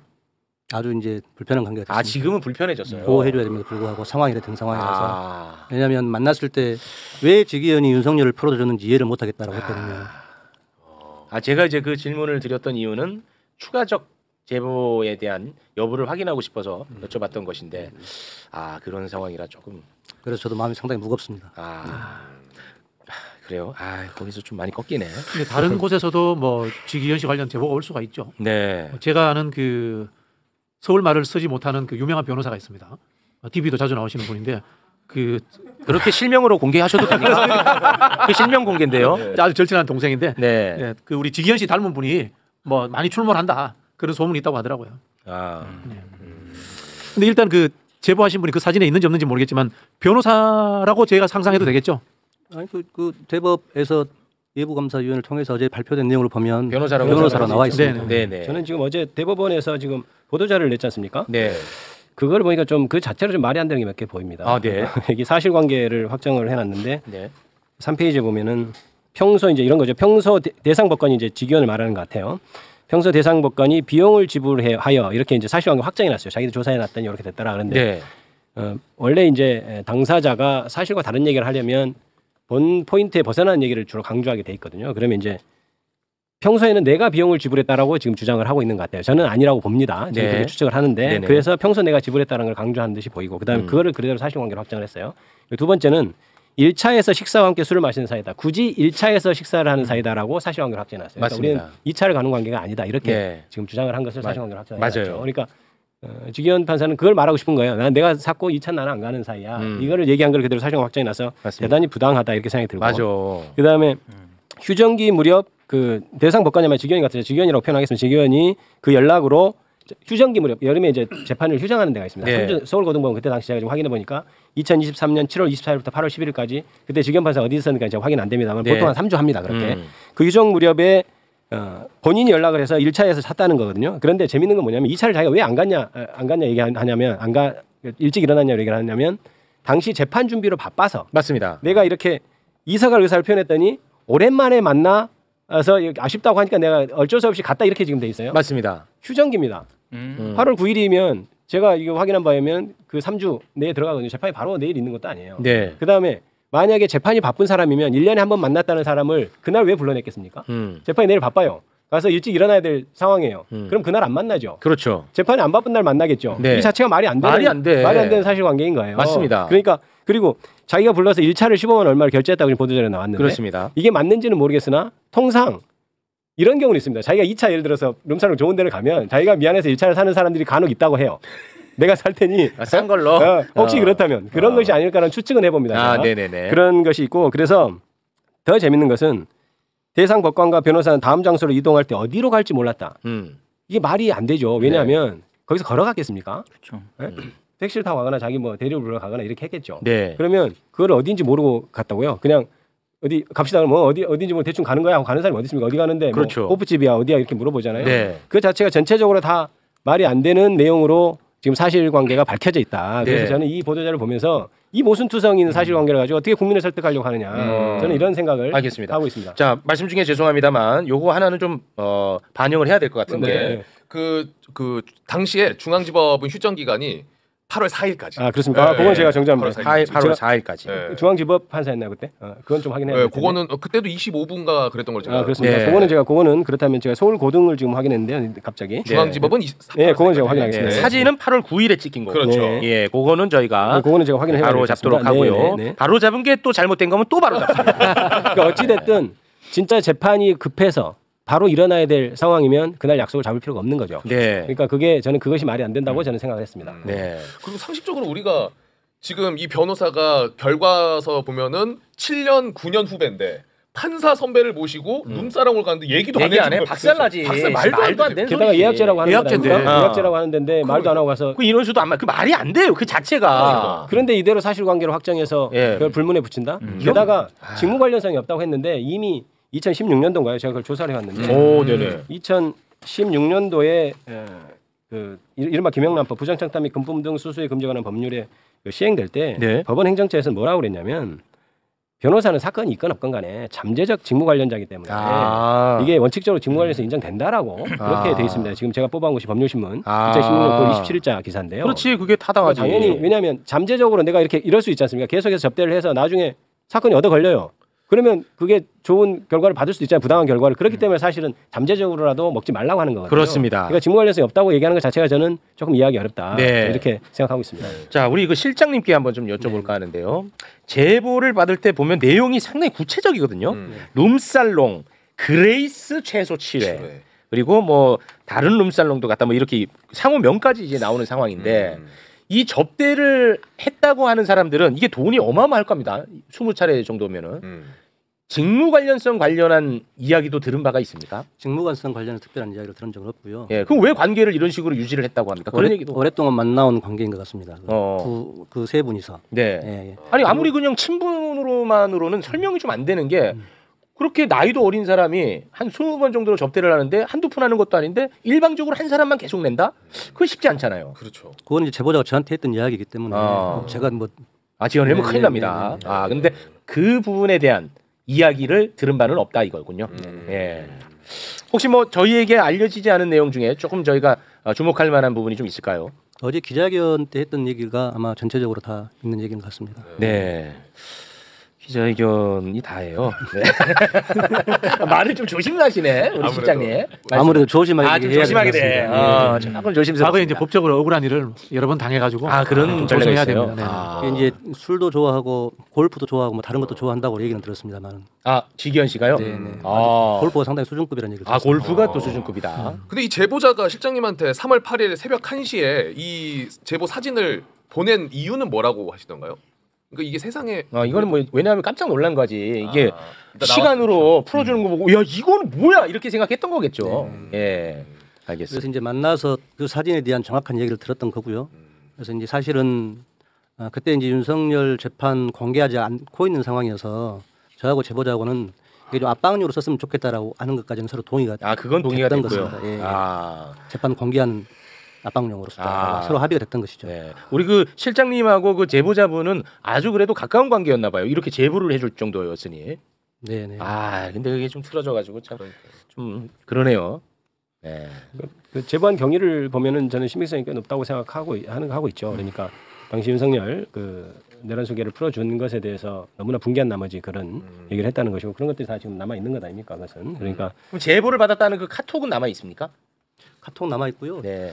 제가 이제 지난 9월 10과 19일 날 이틀 동안 공수처에서 참고인 조사를 2번 받았어요. 그 참고인 조사에 카톡 관련된 내용을 다 제가 제출했던 거고. 제출하셨고. 네. 제보 경위가 지금 카톡에 나와. 네네. 제보 경위가 다 있고. 그러면은 뭐 내가 왜 이거를 얘기를 한다는 게 그 카톡에 나와 있으면서 그렇기 때문에. 그러니까 이게 둘만한 내용이니까 제가 공개하기 좀 부담스럽습니다. 네네네네. 네, 아무튼 공수처에 다 들어가 있습니다. 예. 근데 공수처에 가서 진짜 그 말씀을 들은 건 사실입니까? 아니 지금 제가 그 직접 공수처 담당 검사에게 물었습니다. 네. 지금 그 윤리감찰 결과가 안 나오고 있는데 왜 아직까지 안 나오고 있냐라고 물었더니 담당 검사가 저희들도 그 수사에 난항을 겪고 있다. 세 차례 요구를 했음에도 불구하고 대법에서 결과를 주지 않는다라는 얘기를 정확히 들었습니다. 그래놓고 우리한테는 공수처 수사 결과를 보고 징계 수준을 결정하겠다. 이건 완전히 국민 지금 우롱하는 거잖아요.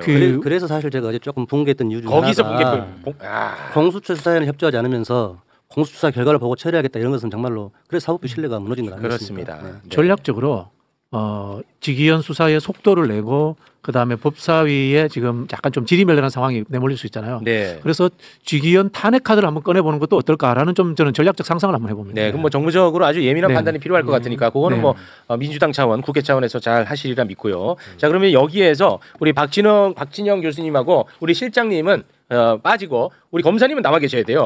휴대전화 교체 잠깐 말씀 나눠야 돼요. 검사님의 의견을 들어야 돼요. 네. 두 분과는 여기서 인사를 나눌 텐데 혹시 뭐 끝으로 하실 말씀 있으십니까, 실장님? 어제 그 기자회견을 하면서 느꼈던 거는 이제 우리 그 윤종근 의원인가요? 메신저에 대한 공격 얘기했었는데 사실 97년이니까 28년 전 상황입니다. 그래서 그것 때문에 늘 평생 마음에 이제 부담을 안고 사는데 80 노모가 있고 아이들이 있는데 제가 만약에 그런 사건에 직접 관련이 있었다면 아마 제가 양심상 지난번 총선에 출마하지 않았겠죠. 그럼에도 불구하고 제가 이렇게 했던 거는 당당하고 떳떳하다라는 것. 당시에 검찰의 해유 압박, 강압 수사에 못 이긴 당시의 사건 관련자들이 너무 아픔이 있어서 제가 모든 걸 책임지고 네. 법적 뭐 도덕 책임 다 졌던 것이고요. 네. 그래서 김대중 정부 때 사면복권을 받았던 것이고 네. 그래서 늘 마음에 무거운 짐을 짓고 있습니다. 네, 알겠습니다. 자, 우리 실장님과는 여기서 인사를 나누겠습니다. 실장님, 굉장히 쉽지 않은 출연이었을 텐데 용기 내서 나와주셔서 대단히 고맙습니다. 정의찬 실장님, 진심으로 고맙습니다. 감사합니다. 자, 어제도 저희가 잠깐 다루긴 했습니다만 갑작스럽게 어제 방송 중에 나온 보도라 네네. 디테일하게 못 다뤘는데요. 지귀연의 수상한 휴대전화 교체. 하여튼 수상한 애들은 휴대전화를 교체해요. 근데 그렇죠. 지귀연이는 역대급이야. 이거를 깔끔하게 저희가 표로 정리를 했는데 네. 이게 교체도 많이 한 것도 이상한데 교체 시기가 아주 요상합니다. 요상합니다. 네. 정리 부탁드립니다. 2월 4일 오후 2시 30분에 윤석열의 구속 취소 청구 소식이 보도가 됩니다. 보도가 됩니다. 속보로만. 예. 그런데 얼마 안 있어서 그날 오후 3시 23분 50분 후 지기현이 갤럭시 S10에서 최신형 갤럭시 S25로 휴대폰을 바꿉니다. 6년 쓰던 휴대전화 바꿨어. 자, 이때까지만 해도 그래 100번 양보해서 아이고 오래 썼나 보다. 네. 됐지. 네, 내 오케이. 100번 양보 웬만하면 안 하는데 오늘 100번 양보 해줬다. 네. 자, 근데 6분 뒤에 어. 다시 S25에서 S10으로 바꿉니다. 자, 이제부터는 양보 못하죠 저도. 이거 뭐지 이런 생각이 들지 않습니까? 네. 근데 그 다음에 더 이해가 안 됩니다. 그 다음 날 새벽 5시에 새벽 5시. 자다가 벌떡 일어난 건지 휴대전화를 다시 S10에서 S25로 바꿉니다. 아, 이제는 뭐 양보 안 되죠. 자, 그런 일이 있었고 5월 14일에 비슷한 일이 또 발생합니다. 지기현 룸살롱 접대 의혹이 제기된 날인데 네. 이틀 뒤인 5월 16일 오후 4시 2분에 휴대전화를 교체하는데요. 이거 더 이상합니다. S25에서 갑자기 샤오미로 교체를 합니다. 아, 이게 최욱에서 곽수산으로 바꾸는 일은 없거든요. 요거는 있을 수 없거든요. 제가 그래서 이 네. 샤오미 전문가한테 물어보니까 어이없는데 적절한 표현이다.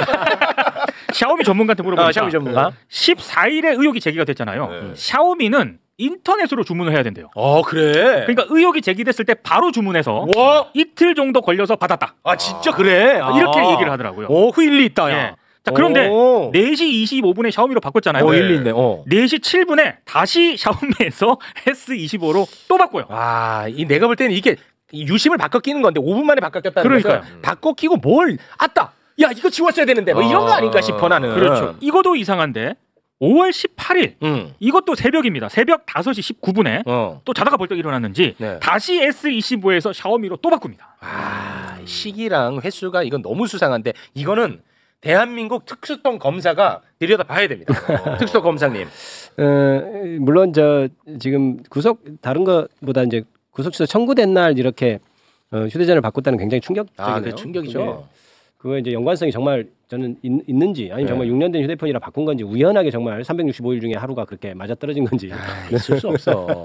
아니 그러니까 일단 이게 문제가 되는 게 시작을 우리가 절대 잊어서는 안 돼. 그러니까요. 지기현이가 말도 안 되게 윤석열을 풀어준 게 핵심이란 말이야. 사실은 이제 구속 취소 청구가 이제 될 때도 이미 이제 우리가 결과론적으로 그러면 청구가 그냥 다 될지 안 될지 모르고 청구했겠냐 이미 다 이렇게 서로 다 얘기가 된 상태로 얘기가 되지 않 뭐 이런 게 의심까지 하지 않습니까? 그런 상황에서 저렇게 바뀌었다는 것은 의미가 있는 것 같고 그다음에 지기현 룸살롱 의혹 제기되고 말씀하셨듯이 그 배송 받아가지고 이틀 만에 바꾼 것은 바로 그 의혹 제기되고 바꾼 것으로 보이는데요. 아, 그 예리했다. 다만 이게 이제 다시 한번 문제는 띄워주세요. 그렇죠. 다만 저게 보면 이렇게 왔다 갔다 한 것은 저건 어떻게 그거는 정확히 알아봐야 될 것 같습니다. 저게 진짜 그 유심을 당시 바꾸기는 과정에서 한 건지 아니면 기기상 어떤 문제. 왜냐하면 새벽에 네. 둘 다 5시하고 5시 19분에 지금 정식으로 다시 바뀌잖아요. 그렇습니다. 그러니까 이게 어떤 통신사의 어떤 그런 문제가 있는 건지는 알아봐야 될 문제지만 그렇죠. 중요한 것은 거기에 저런 조그만 것들이 아니고 네. 그날 하고 그 핸드폰을 바꿨다는 것이 가장 중요한 문제고 저게 이제 직연 룸살롱이 됐을 때 얘기됐다는 거는 만약에 자기가 떳떳하면 네. 판사로서 저도 이렇게 보면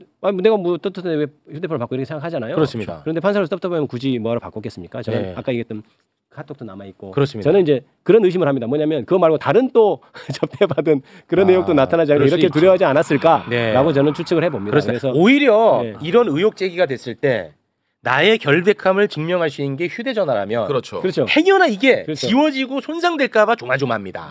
그렇지 그렇습니다. 않습니까? 네, 그렇죠. 네. 내 유일한 결백한 증거인데 네. 잘못 만지면 잘못 큰일 나니까. 그렇죠. 그러니까 저런 일은 안 하게 되겠죠. 그렇죠. 그렇습니다. 그래서 저것이 간접적으로 저는 또 입증한다고 생각하고 있습니다. 네. 그리고 S25가 지금 150인데 샤오미 저 핸드폰 15만 원이거든요.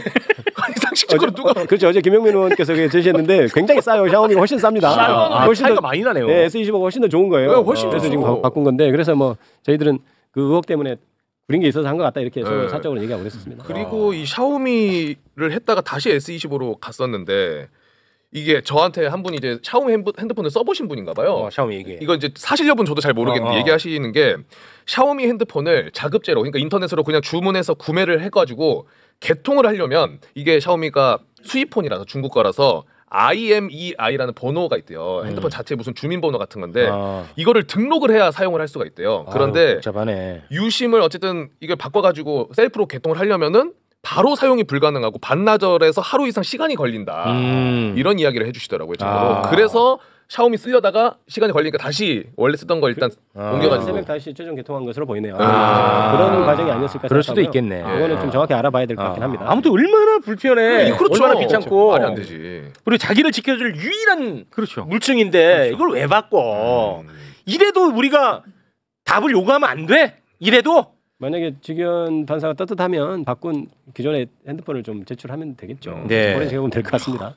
이게 심각해 네. 진짜. 괜히 네. 이런 생각도 해봤어요. 아까 우리가 윤석열 김현우 체제에서 네. 뭐 새벽 5시까지도 접견하고 그랬잖아요. 그렇습니다. 새벽에 아까 5시에 핸드폰 바꾸고 간 거 보고 이거 혹시 안에서 뭐 너무 멀리 갈 필요는 없습니다. 좀 많이 갔네요. 좀 멀리 갈 너무 필요가 멀리 없어요. 거기까지 갈 필요가 없어요. 예. 그러면 그것만 딱 집어가지고 바로 그냥 반박하면서 프레임 오케이, 전환시킵니다. 그럴 필요 없어요. 다시 돌아오겠습니다. 예, 그럴 예. 필요 없어요. 예. 있는 것만으로도 넘쳐납니다. 예, 그럴 필요 없습니다. 알겠습니다. 자, 우리 특수통 검사님과는 여기서 인사를 나누도록 하겠습니다. 네. 근데 요즘 진짜 나오는 이 보도 뉴스 보면요, 진짜 너무 힘들어요. 네, 검사들 40명 그 집단 한 명처럼 보이는 그런 행위들, 이런 것들은 진짜 너무 진짜 힘듭니다, 네. 의원님. 저도 사실 굉장히 힘들고요. 그러니까 개혁이란 것이 이렇게 참 쉽지 않구나. 쉽지 않네. 그다음에 이제 정교하게 한다고 이렇게 유예 기간을 뒀는데 물론 유예 기간 좀 필요합니다. 필요하죠. 필요한데 그 과정에서 또 얼마나 많은 흔들릴까. 개혁의 저항 세력이 또 저항할 것인가 이런 걱정도 되는데요. 맞습니다. 중단 없이 흔들림 없이 네. 잘 개혁해 나가도록 하겠습니다. 알겠습니다. 네. 의원님은 착한 사람이죠? 글쎄요, 저는 나름 착하다고 생각하는데 잘 네. 모르겠습니다. 의원님, 제가 이 유치한 질문일 네. 수도 있고 뭐 또 무례한 질문일 수도 있는데 진짜 제가 기댈 데가 없어서 그래요. 그래서 진짜 어떻게 보면 유치한 질문이지만 그래서 나도 모르게 착한 사람이죠라고 여쭤보는 거예요. 이런 저의 마음을 좀 알아주세요. 네, 제가 그 정도 착한 사람은 되는 것 같습니다. 정말 고맙습니다. 의원님. 믿어도 될 것 같습니다. 그럴까요? 네. 알겠습니다. 원래 헤어짐이나 이별을 다 바람 때문에 바람 맞아서 이별하면 결국 이상형이 착한 사람이거든요. 네. 김기표 의원님과는 여기서 인사 나누겠습니다. 대단히 고맙습니다. 감사합니다.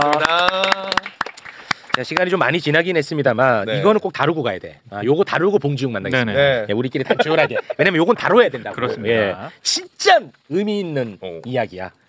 대한민국 군인에 의해서 죽을 뻔했던 이재명 대통령이 대한민국 군인들에게 사열을 받았다.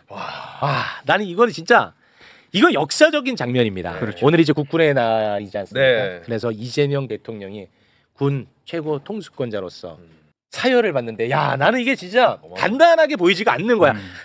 우리가 진짜 수도 없이 봤던 장면 아닙니까? 그렇죠. 그리고 다른 국군의 날 행사보다 굉장히 축소했잖아요. 네. 이번에 축소 많이 했죠. 축소를 엄청 많이 예, 했습니다. 축소했어. 일단 예산만 하더라도요. 27억 정도인데 이게 지난해 72억이거든요. 3분의 1 정도로 줄였고요. 네. 그리고 도심 시가행진 있지 않습니까? 그렇습니다. 윤석열 정부 때 2년 연속 했는데 맞아요. 우리가 안 했습니다. 예, 그 윤석열 제일 좋아했잖아요. 예, 여기 돈 엄청 들어가거든요. 그렇습니다. 그리고 동원된 병력도 998명 정도의 병력이 참여했는데 이게 지난해 무려 5,000명이 참여했거든요. 와. 대폭 줄였습니다. 예.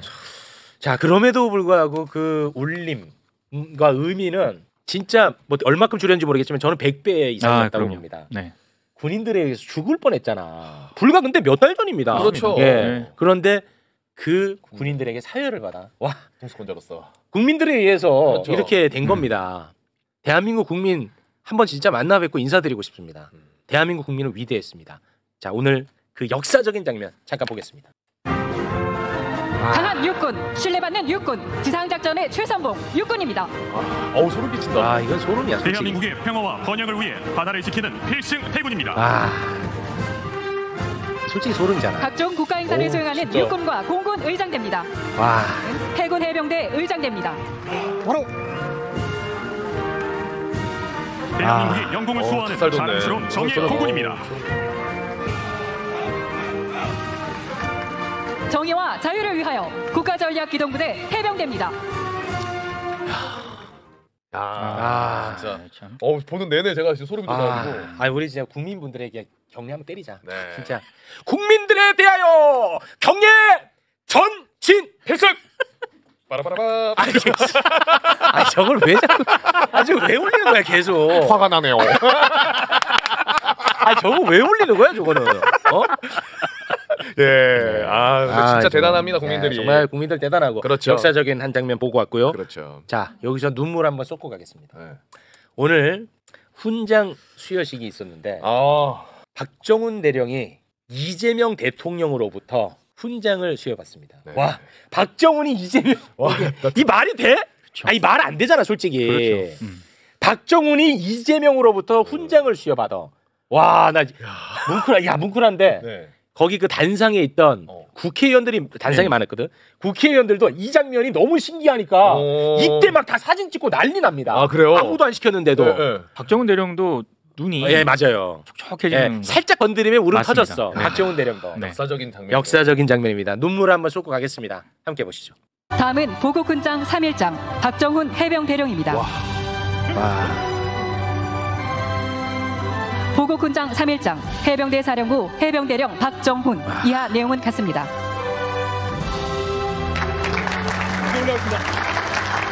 훈장을 달아주시겠습니다. 수상자는 다리로 복귀하시겠습니다. 다음은 보국포장. 이거 진짜 박수 쳐야 돼. 이거는 박정훈이 이재명에게 훈장 받는 날이 온다는 게 솔직히 말해서 상상이 안 가는 장면이잖아요. 오늘입니다. 오늘. 예. 와. 사실 내란이 성공했으면 저 훈장 달아주시는 분하고 받는 분하고 그렇죠. 예, 참 울컥한다. 진짜. 그러니까요. 진짜. 울컥해. 너무 의미 있는 한 장면이네요. 진짜. 네.